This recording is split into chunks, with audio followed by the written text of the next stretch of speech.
According to my parents, my first word was book, and I held up a little cardboard book. Reading seems to be fading from some of my friends, but I found the friends of mine that actually read and read the same books I do are mainly the children of writers or people whose parents who are involved in entertainment. In school, it's made to seem like a chore because of all the textbooks are boring, the books they make you read are not written well, and they're not interesting to anyone. The His Dark Materials trilogy by Philip Pullman was three of my favorite books. The three books are The Golden Compass, The Subtle Knife, and The Amber Spyglass. The whole third book focuses mainly on them and their relationship together and them trying to solve different problems in the world and problems bigger than them. One of the really emotional parts of the book is at the end of the third book when the two people, the boy and the girl from the first two books, can't be together.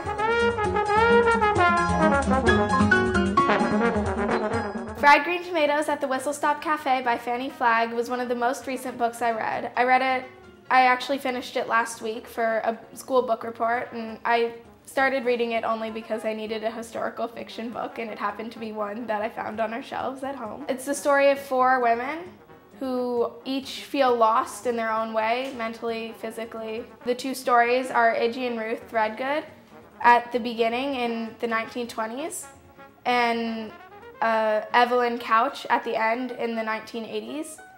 And Mrs. Threadgood is a senior in the 1980s who tells Evelyn Couch the story of Iggy and Ruth and all their adventures together. The movie Fried Green Tomatoes was very different than the book. In the movie, it's meant to seem like Mrs. Threadgood could be Iggy in the beginning, but in the real book, you realize that there's no way that could be possible because there's so much describing their relationship between the two and not as one person. I personally preferred the book. It was much more complex and it wasn't really just the story of some old lady rambling on.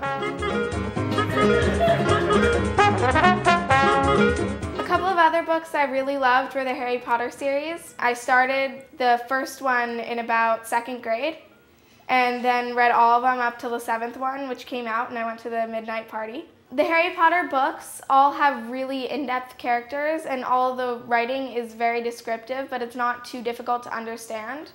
Also, all of the stories in each of the books are different, even though they do weave together. They're not the same ongoing story.